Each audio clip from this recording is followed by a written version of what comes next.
together for 46 years, married 42. We met at Buffalo State. I came from Long Island. He came from Brooklyn. He was a senior while I was a freshman. And we just loved being in the Finger Lakes. Started off, of course, in the Buffalo area. And for the mostly 40 plus years of my career, I was mostly in leadership within the healthcare systems in Buffalo and here in the Finger Lakes. And this is the first time I'm actually working in my own community. Marty and I live over in Yacht Club Cove, right around the corner from the hospital, and just love being part of a wellness team. I always dreamed of being on a wellness team because I do love promoting good health and well-being. And so when we take care of our associates within the hospital, we're trying to promote good health and well-being, especially during this very crazy, challenging time that we're all living in, trying to keep their spirits up with different kinds of methodologies and recommendations to get them through the day, because they're so busy caring for and about so many people. We want to make sure they take care of themselves. And I just love being in the community. So grateful to Pat for reaching out to us to come and do our Eat, Drink, Be Merry and Healthy for the holidays for this wonderful support group. You guys are a hoot. Love it. Trish and Bob, you're an awesome team. That was a great demonstration, Bob. Whoop, whoop. So as Pat said, she's going to be my voice to try to salvage my voice, because I do have to get back to work and finish up there. But I'll chirp in here and there as Pat is reading. Thank you so much, my friends, for spending this time. And I always celebrate you for taking the time to take care of yourself. So again, these are generalizations. Before you try something new that I might be recommending, please do make sure that you do cover it with your primary care practitioner, whether a physician, a PA, a nurse practitioner, please, because we want everyone to stay safe. And I thank you for this time. I was going to just share as part of the agenda, we could go to the next slide, dear Pat. What we're going to cover today, my friends, in terms of eating right with Parkinson's, I'd like to cover a couple of healthy eating principles. We're going to talk a little bit about food and drug interactions, some common conditions that some of you may be experiencing, some you may be, some you may not be, and hopefully some relief suggestions, and also information about assistive eating devices. Sometimes our dexterity may decline, and so there are utensils available that you could get online, and they help you with holding on to your eating utensils and giving you some strength in terms of being able to eat comfortably and safely. I believe the takeaways that Gail was talking about, those are some recipes that I have provided to you that hopefully you'll enjoy. And then also some exercises that I got from the Parkinson's Foundation. And with that, my friends, as far as any questions, I do have to get back to work after around 2 o'clock or so. So I do have a little bit of leeway. So if there are any questions, if it's urgent, then please, by all means, I think either raise your hand or use the chat box. And wonderful Alexis, we thank you so much for being our techie. Will let me know that there's a question, and I'll do my best to answer. If I don't know the answer, I'll be sure to email my response to Pat, and she'll get that distributed to all, because I never profess that I know everything. We try to have a broad understanding of all different types of health entities and do our best to provide nutrition to our communities. And so with that, we'll take it away, Pat. Thank you. Well, first, maybe Alexis would like to explain about the chat box. Certainly. Alexis? Sure. So if you are on the computer, if you look at the bottom of your screen, you'll notice that there is a button next to kind of like that green button that says share screen, that says chat. And if you click on that button, a box will pop up on the right side of your screen, and it will allow for you to type in there, if you're on the computer, You can type in any questions that you might have during the presentation. Does everyone see the chat button? Yep. Thank Thumbs you. up for the chat button. Everyone see it? No. Is anyone on an iPad? Oh, okay. Yeah, if you, My time. if you. If you're on an iPad, it's going to be located in a different spot, and I can go over with you where that is if you're on an iPad. Okay, Nope. thank you. Okay, awesome. So the next slide, All right, let me get back to, right.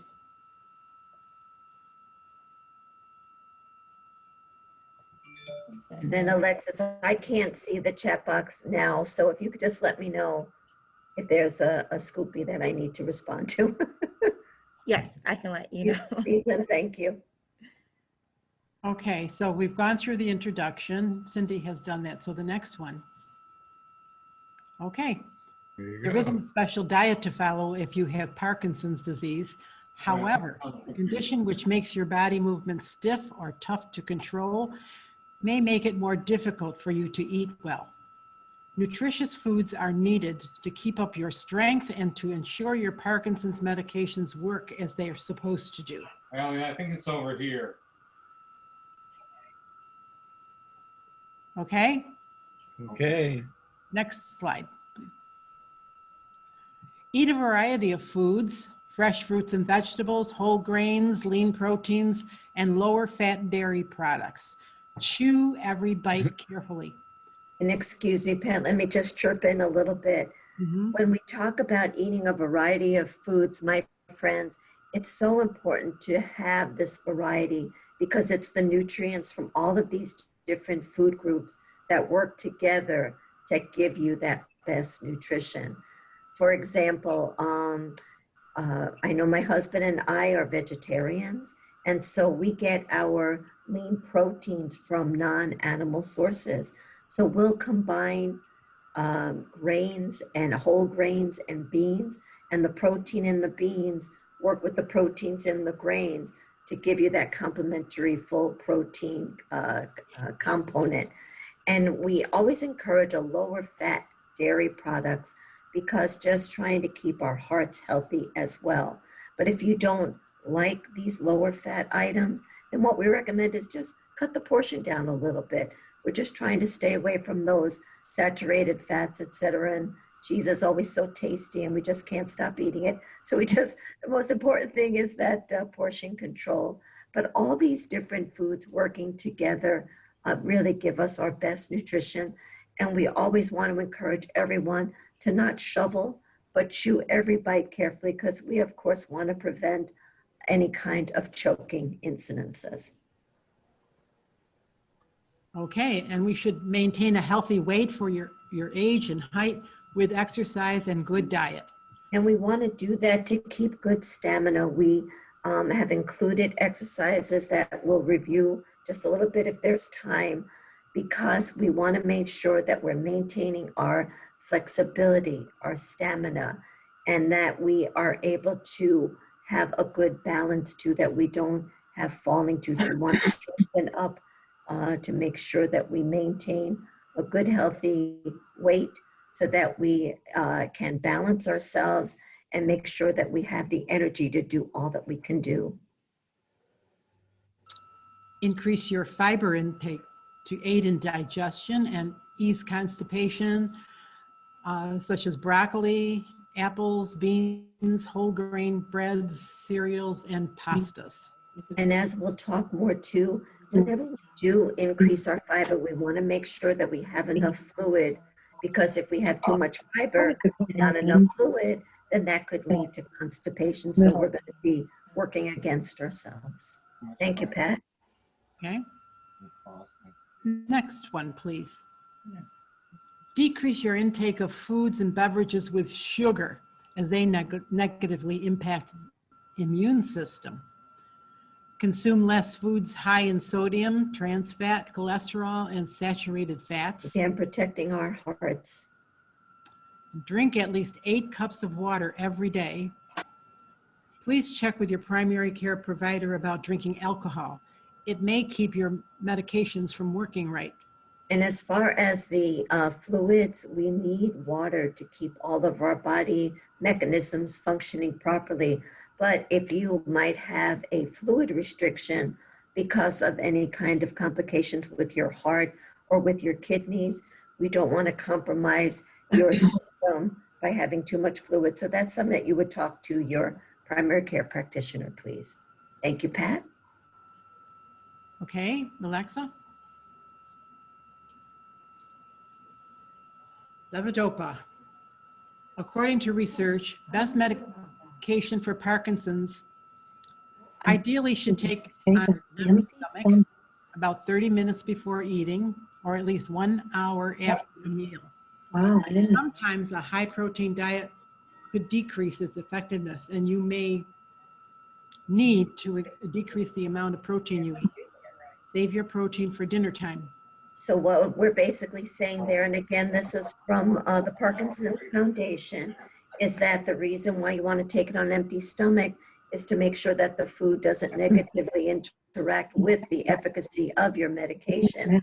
And they've found in research that sometimes protein, your intake, your meat, your fish, your chicken, your non-animal things like soy, tofu, edamame, they could possibly negatively affect the efficacy of your medication. So since you're taking the medication in the morning, then you'd have your protein sources later at dinner time, perhaps. Your doctor may prescribe something else or a different mix of drugs if That's it's the only one in the morning. nausea. You take it before If we nausea eat. doesn't go away, your doctor may recommend you take medication for your side effects. It's just One thing, another Maybe recommendation. could mute everybody. Who's ever in charge, can you mute everybody? So Okay, Okay, and one thing also about nausea, they have found that ginger can minimize the nausea, excuse me, the nausea. And there are these hard candies, these ginger candies that I know Trader Joe's does carry them, and a lot of my friends who have experienced that nausea, the ginger candies have helped to minimize that nausea. Just a little tip. Thank you, Alexis and Pat. okay, next one.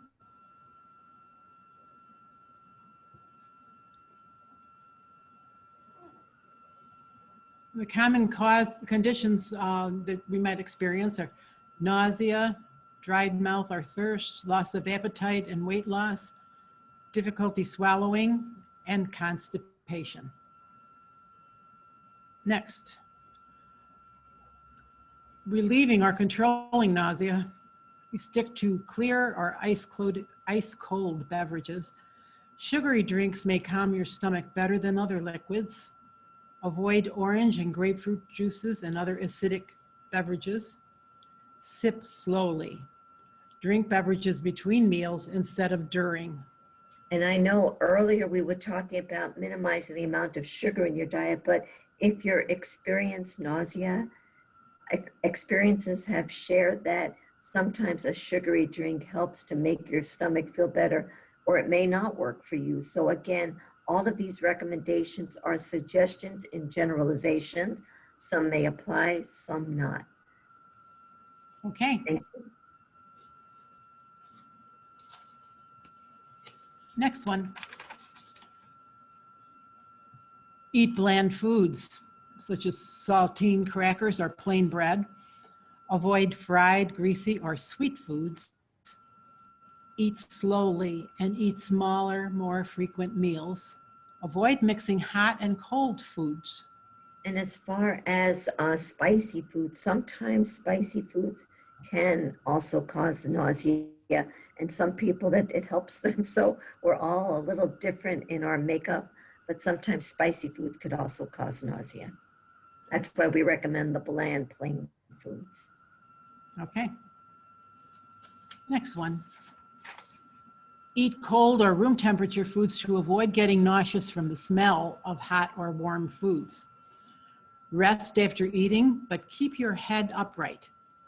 Activity may worsen nausea. Just a couple little chirps from me. Many people have found that just smelling the food really leads to the nausea. So cook it, if you're going to have a hot meal, cook it and let it sit a little bit. I mean, don't wait too long because then it won't be safe in terms of food safety. But it does alleviate not having to smell the food, sometimes helps too. And of course, we want to keep our head upright so that again, we don't cause any kind of choking, please, God forbid.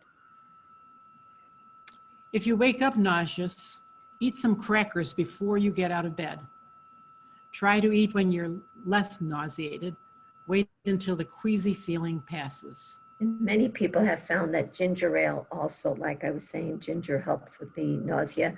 Ginger ale can be soothing too to help with the minimization of the nausea. Thank you. Okay. Drink at least 8 cups of liquid each day. Please check with the doctor, as some people with heart and kidney conditions need to limit their fluid intake. Limit caffeine from coffee, tea, cola, and chocolate, as it may interfere with some medications and make you thirstier. Because many caffeine containing products, they actually dehydrate you instead of hydrating you. And as far as back up to the fluid, what happens with our hearts, extra fluid causes our hearts to have to work harder to pump that excess fluid around in our body. And then as far as the kidneys, if our kidneys aren't up to snuff as best as they can be, our kidneys are our eliminators. So that puts an extra tax on the kidneys. That's why physicians may restrict someone with cardiac or renal disease with fluid restriction. Okay, soften breads, toast, cookies, or crackers by dunking them in milk or decaffeinated tea or coffee. As kids, we used to love to dunk. Well, that comes in handy sometimes. Sometimes softening it up does help us too. Thank you. Add sauces, gravy, broth, lower sodium versions, if needed to watch salt intake, to make foods soft and moist. And that really helps us if we're having difficulty swallowing. Some of us have that issue. And so this helps to moisten it, and that this way it can go down a little easier. Eat sour candy or fruit ice to moisten mouth and help make more saliva. Avoid most mouthwashes as they contain alcohol and can further dry your mouth. Ask your doctor or dentist if anything else is available to help you. It's a team effort from the medical staff, really, because dentists have a good insight as well. Thank you. Next. Please talk to your doctor if you are depressed, as it could cause poor appetite. Now we're talking about the loss of appetite. Some people experience a loss of appetite. Oh, sorry, I didn't see the heading. That's okay. Walk or do another light activity to rev up your appetite. Eat the high-calorie foods on your plate first. Avoid empty calories from sugary sodas, candies, chips. When we're talking about your high-calorie foods, we want those main nutrients, the carbohydrates, proteins, and fats, your meat or meat substitutes, your whole grains, your fruits and vegetables. Okay, next. Try these snacks. Ice cream, cheese, granola bars, sandwiches, eggs, yogurt. Sometimes a full meal turns you off, and so these at least will give you some nourishment that can sustain you. Sometimes just getting something in will really help. And just a little note back to the whole depressive condition. We're in a very difficult time of our lives dealing with this crazy pandemic that has really turned our country and our lives upside down. So dealing with that, in addition to any challenges that we may be experiencing with our Parkinsons, can really throw us for a loop. And not being able to see our friends and our relatives really does affect our mental health and well-being. And so, unfortunately, when we are depressed, it's like a vicious cycle. We don't want to eat. But by not eating, we're going to become even more depressed because we're not going to be able to feel well, to live each day and do the things that we want to do. So it's a real catch-22. So we got to keep each other lifted up with that wonderful humor that you all have. I love it. Thank you. Okay. Maintaining a healthy weight. Weight loss and malnutrition are common problems. As I was sharing, sometimes you just don't feel like eating, but it's a necessity, my friends. I talk about how important nutrition is because it really does fuel our bodies. Just like we don't want to put the wrong octane in our gas tanks, we don't want to put the wrong nutrients, and we want to make sure we have enough nutrients to keep this magnificent body of ours functioning. Okay. Weigh yourself once or twice a week, unless your physician says to do it more frequently.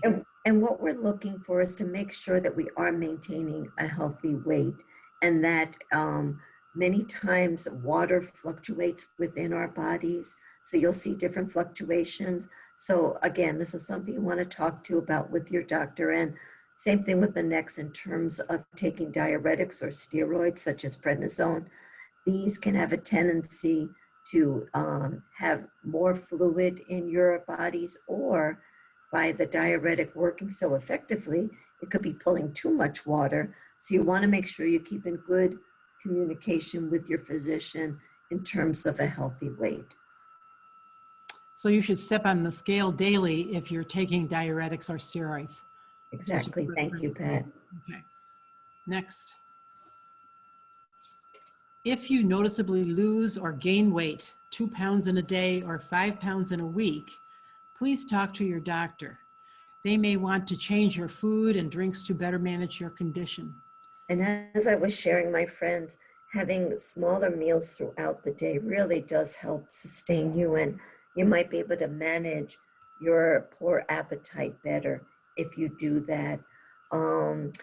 You want to be careful of not too much of a significant weight loss. Like I was saying, it makes us compromise then, that we'll be vulnerable to any kind of illnesses or susceptibility to any kind of viruses or what have you, if we don't maintain those good body stores to keep us healthy.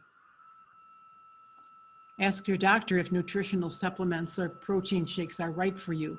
Some can be harmful or interfere with your medications. And what we always make sure that you do, again, collaborate with your doctor. In terms of nutritional supplements or shakes, sometimes having a healthy shake that has good nutrients in it. And I did include some smoothie recipes in the handouts that you'll be getting, that eating itself is tiresome. And if you're just not up to it in a day, you're just so exhausted. Sometimes drinking a healthy shake can be a lot easier than sitting down and eating, because it can be very tiresome.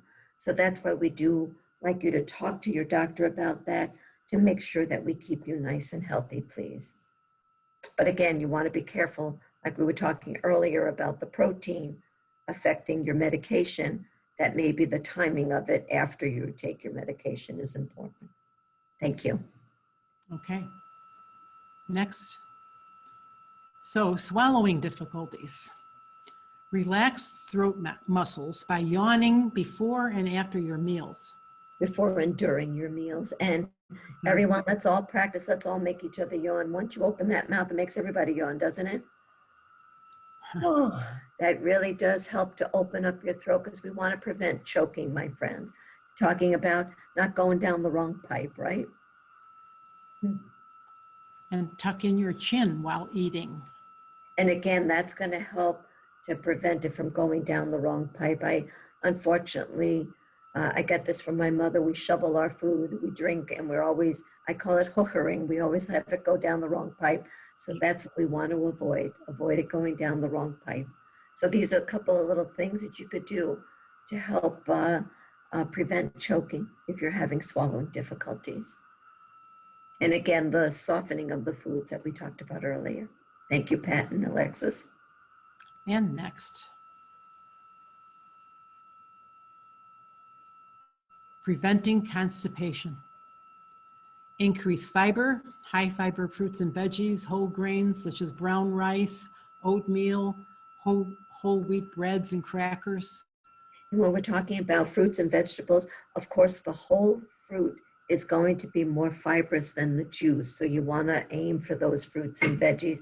And if you're not able to eat it fresh, then you could even, like, for example, an apple. What I do to soften up an apple, I slice up an apple and I put orange juice in a frying pan, and you put the orange juice in, then you slice up the apples and you put the lid on and you cook it up until it gets soft. And if you like nutmeg or cinnamon, it helps to soften that, but you're still getting the fiber because you have the skin and you still have the pulp of the fruit. Increase your fluid intake. Increase your physical activity, exercise and walk. Just getting up and moving will help prevent constipation. I have a 90-year-old mother, God bless her, and she uses her walker. Finally, after falling so many times, we're all so stubborn, aren't we? But finally, she's using her walker, and I always say, Mommy, please, you need to get up and walk. She goes, and I said, please, you need to increase your fluid. And I said, she goes, I know, but then I have to get up and go to the bathroom. I said, it's good. This way, you're drinking and you're getting up and you're walking. So we're killing two birds with one stone. Thank you. Okay, next. Assistive eating devices. Use utensils with built-up lightweight handles or use a spork, a spoon and fork in one. Use a rocker knife for cutting food. And use a non-skid mat to stabilize objects on the table. Use a plate guard or plate with a raised lip to prevent food from spilling. And use a long straw with non-spill cup, or use a plastic mug with a large handle. And this again, my friends, as we were talking earlier, if you're having some difficulty with your dexterity, these utensils are available online, and it helps to make your mealtime a little bit easier and more pleasant. Thank you. Okay, next.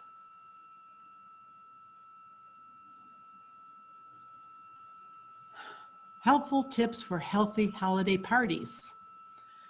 The holidays are a great time for gathering with friends and family. Please be mindful of what you are eating and drinking to stay healthy, happy, and safe. And now this year, we're not sure if we're going to be able to do an in-person, or we may be Zooming our holidays this year. But just these are just some thoughts for, if not this year, for whatever year we're able to get back together, my friends. Start your day with a small meal, including whole grains, fruit, vegetables, and lean protein. Again, getting all those nutrients together to start off your day that you won't overdo it when you get to the party, if we're able to get to the party. Eat a small snack before you head to the party so you're not tempted to overeat. And socialize and settle into the festivities before you rush to eat. Sometimes food is such a focus of a party, isn't it? Whenever we get together, food is such a focal point, but it's good to get to take some time and catch up with friends. And again, if it's going to be by Zoom, that's healthy too, to catch up with friends and find out what's happening with everyone. Thank you, Pat. Okay, next. Savor foods you truly enjoy and pass up those that don't really interest you. Sometimes we just eat things just because they're there, right, my friends? So again, look for the things that you really do enjoy to keep healthy. Move your socializing away from the buffet or appetizer trays to prevent unconscious nibbling.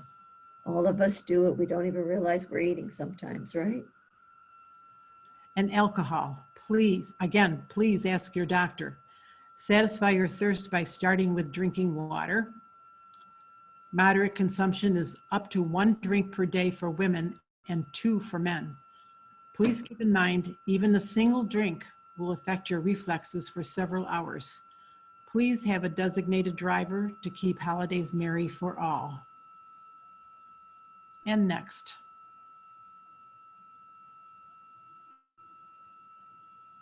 And Then, my friends, as we were saying, Gail mentioned that there are some recipes that I'm sending to that we have sent to you.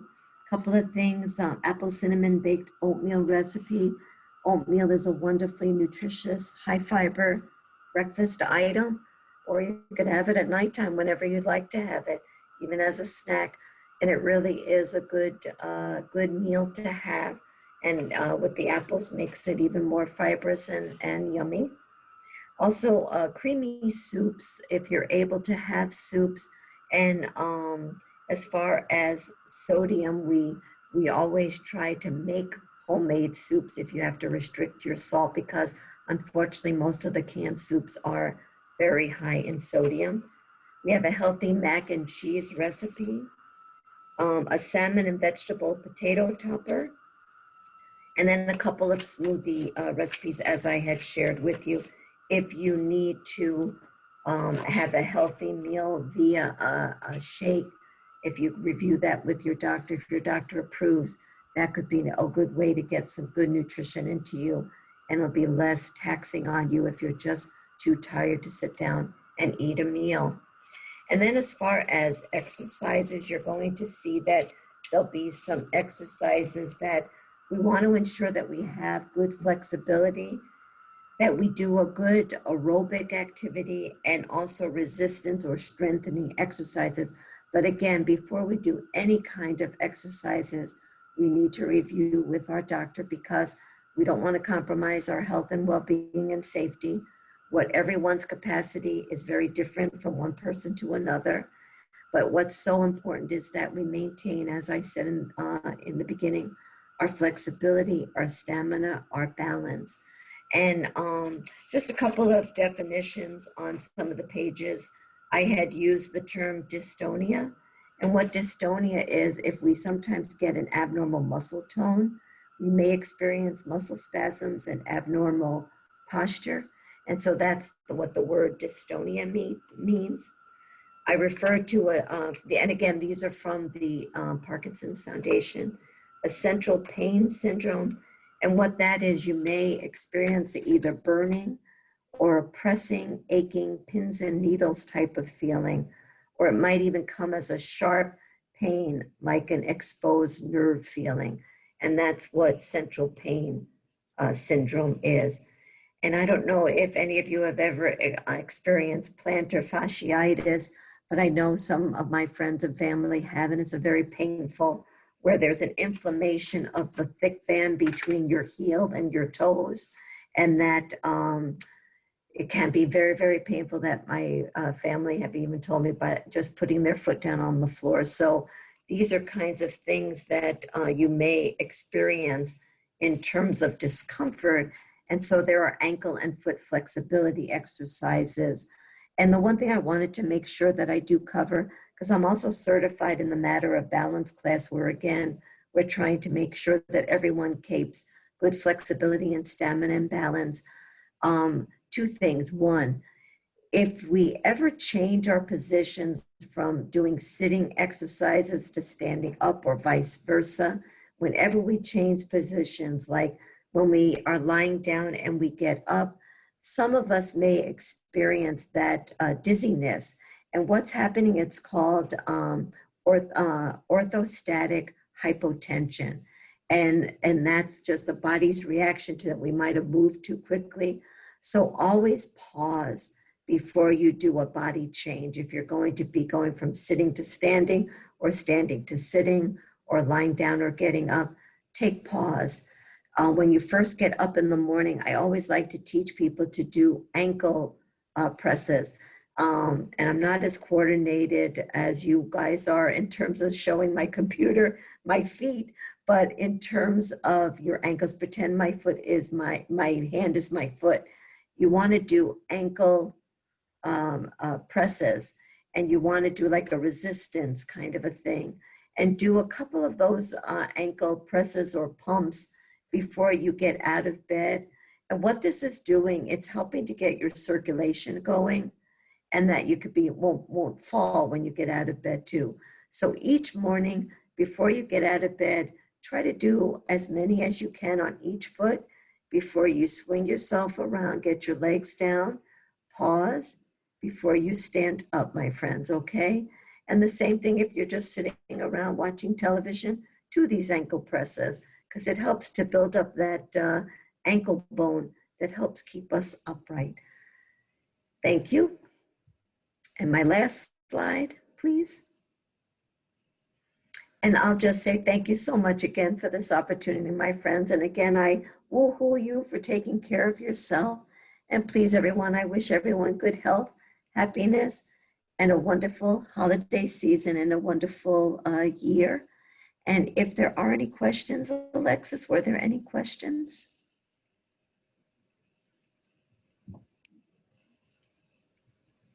Alexis?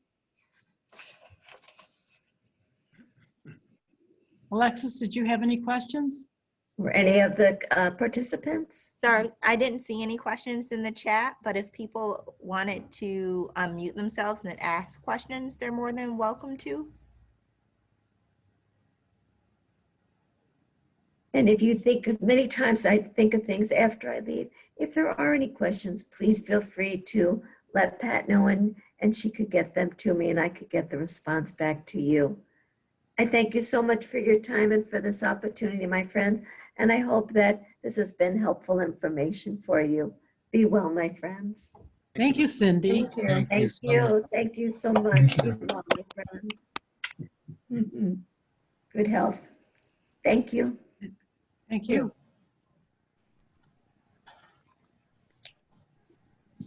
Okay. How's everybody doing? Pretty good. Doing fine.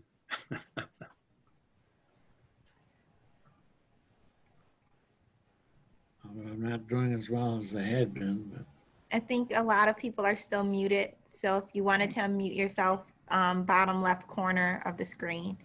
Stu, you were starting to tell us about John when you got that phone call. I don't Yes. know if there was anything more. As I say, he is having a probably physical deterioration, probably related to his Parkinson's, but he's very, very groggy, not eating very well, losing weight.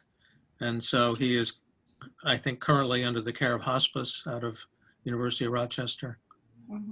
I saw him yesterday and he was minimally responsive, could open his eyes. Maybe heard me, but certainly not doing well, but peaceful. And the surroundings he's in, the people where he is are really give very good care, very loving people. So I think he's in a good place. How's Where Pat is he, doing? Stu? How's Pat Pardon? doing? How's Pat doing? Pat's doing reasonably well, although she has some medical issues that have cropped up once again, which I won't go into the gory details, but her spirits are good. Okay.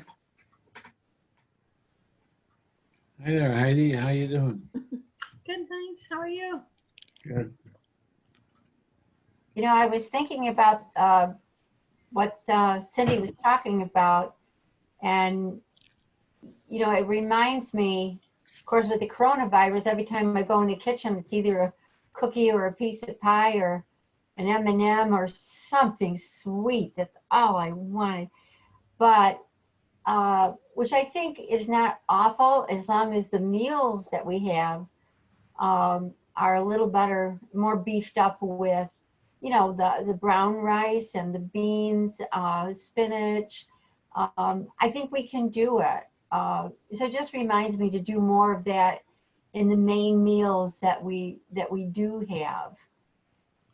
I think that's why it's called COVID-19. It's the 19 pounds that we put on from all the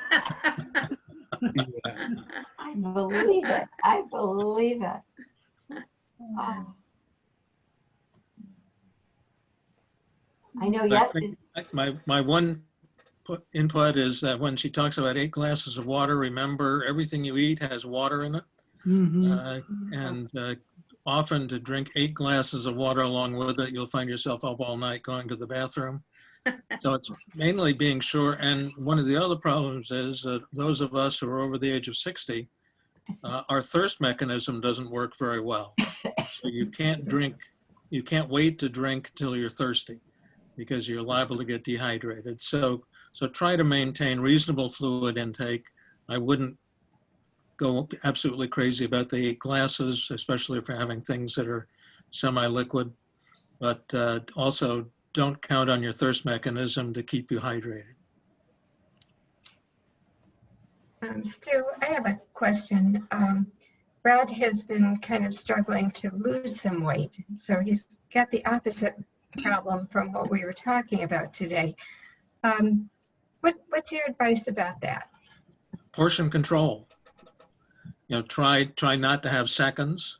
I was raised in a family where they always talked about the starving Armenians. So by God, if Yeah. you clean up your plate, you were looked upon as being a sinner. So I think the big thing is try to have 1 serving of everything. Don't have seconds, and try to keep the portions under control. Unless you're losing weight, right? Pardon? That's to lose the weight. Yeah. Right. Yeah. Yeah, that's what I need to do is lose some weight. Right. And, you know, everyone looks upon exercise, of course, is great for Parkinson's disease, but it isn't very good for losing weight. If you walk a mile, that's 160 calories, which is about what a Diet Coke is. Excuse me, not a Diet Coke, a regular